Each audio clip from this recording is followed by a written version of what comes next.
Halo, ketemu lagi di mata kuliah ekonomi dan bisnis digital.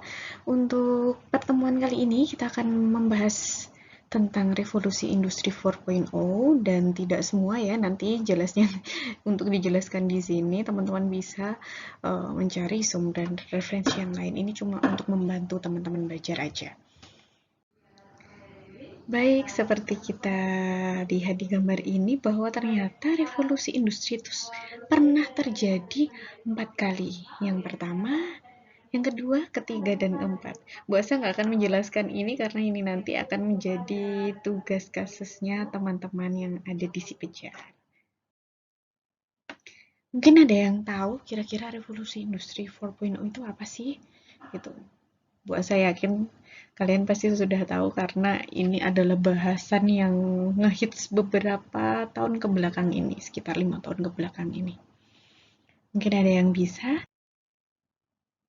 Oke, baik kita bahas saja bahwa ternyata menurut beberapa sumber, ternyata revolusi industri 4.0 ini merupakan fenomena yang mengkolaborasikan teknologi siber dan teknologi otomatisasi. Dan juga konsep penerapannya berpusat pada konsep otomatisasi yang dilakukan oleh teknologi tanpa memakai tenaga kerja manusia dalam proses pengaplikasiannya. Nah, ternyata hal tersebut tentunya menambah nilai efisiensi pada suatu lingkungan kerja, di mana manajemen waktu dianggap sebagai sesuatu yang vital juga sangat dibutuhkan oleh para pemain industri. Selain itu, ternyata manajemen waktu juga baik secara eksponensial ya, tapi dia juga berdampak pada kualitas tenaga kerja dan juga biaya produksi. Nah, kalau yang ini kita bicara tentang 4 teknologi yang mendorong revolusi. Nah, ini ada 4 ya, yaitu ada mobile internet, ada cloud computing, ada internet of things, dan juga big data dan advanced analytics. Itu. Apa sih ini sebenarnya? Bisa teman-teman cari sendiri di referensinya. Kemudian ada 9 macam teknologi yang diduga ya, dia akan menjadi pilar utama dalam perkembangan revolusi industri 4.0.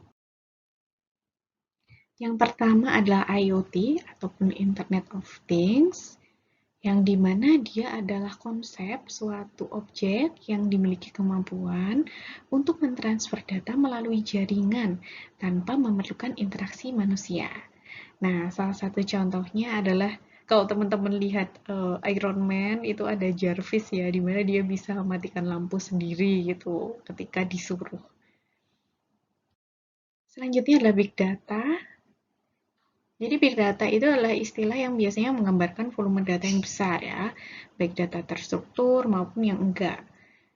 Jadi Big Data ini sudah dipakai dalam banyak bisnis dan ternyata memang membantu sekali untuk menentukan arah bisnis. Kemudian augmented reality, ini juga sering dipakai di pembelajaran gitu. Sempat ngehits jadi media pembelajaran juga dia. Dimana dia teknologi yang menggabungkan benda maya atau 2 dimensi ataupun 3 dimensi ke dalam sebuah lingkungan nyata menjadi 3 dimensi. Lalu memproyeksikan benda-benda maya tersebut dalam waktu. Jadi kayak kelihatan beneran ada gitu. Kemudian ada yang namanya cyber security. Biasanya dia dipakai untuk melindungi informasi dari adanya cyber attack gitu ya. Kemudian ada artificial intelligence. Dia adalah teknologi komputer atau mesin yang memiliki kecerdasan layaknya manusia atau biasanya disebut dengan kecerdasan buatan dan bisa diatur sesuai dengan keinginan manusia. Jadi fungsi AI adalah kemampuannya untuk mempelajari data yang diterima secara berkesinambungan.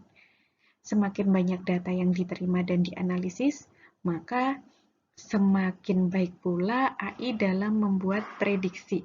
Kayak gitu. Kalau teman-teman lihat drama Korea startup itu di mana si 6 dosannya bikin kayak kamera yang bisa mendeteksi benda-benda yang ada di sekitarnya. Itu juga salah satu bentuk penerapan artificial intelligence.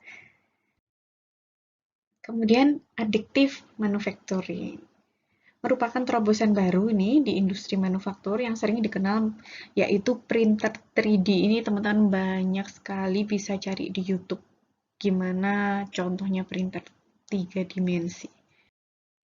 Sekarang kita bicara tentang simulasi atau simulation. Biasanya simulasi ini dipakai dalam konteks seperti simulasi teknologi untuk optimalisasi kerja, teknik keselamatan, pengujian, pelatihan, pendidikan, dan video game. Seperti apa bisa teman-teman cari di YouTube ataupun di internet. Oke, lanjut. Ada lagi sistem integrasi, di mana sistem integrasi ini atau integrated system merupakan rangkaian yang menghubungkan beberapa sistem ya, baik secara fisik maupun fungsional. Ada juga yang namanya cloud computing gitu. Dia teknologi yang bisa jadiin internet sebagai pusat pengelolaan data dan aplikasi, di mana pengguna komputer diberikan hak akses, mengakses server virtual untuk bisa konfigurasi server melalui internet. Gitu. Nah, ini adalah tabel dari strategi ekonomi digital yang pernah terjadi. Ini di mana pemainnya itu Amerika Serikat ya, di mana dia pakai strategi ini ada Information Super Highway dan juga National Broadband Plan 5 pada tahun 2010. Dia fokus pada sistem komunikasi digital, jaringan telekomunikasi, informasi. Kemudian juga dia fokus pada kemampuan mengakses broadband ya, dan juga high speed internet. Sampai di bawah teman-teman kayaknya bisa baca sendiri, nanti bisa di-download isi picture-nya masing-masing. Kemudian bagaimana sih dampak ekonomi yang ditimbulkan yang disebabkan oleh perkembangan teknologi digital? Nah, ini jadi tugasnya teman-teman hari ini, tugas kelompok ya. Baik, cukup sekian tentang revolusi industri 4.0. Bahasa nggak perlu bicara terlalu banyak karena bisa jadi teman-teman lebih paham juga gitu ya. Karena kita sebagai generasi muda itu pasti kehidupan kita bersinggungan dengan teknologi. Baik, terima kasih. Sampai jumpa di submateri yang selanjutnya.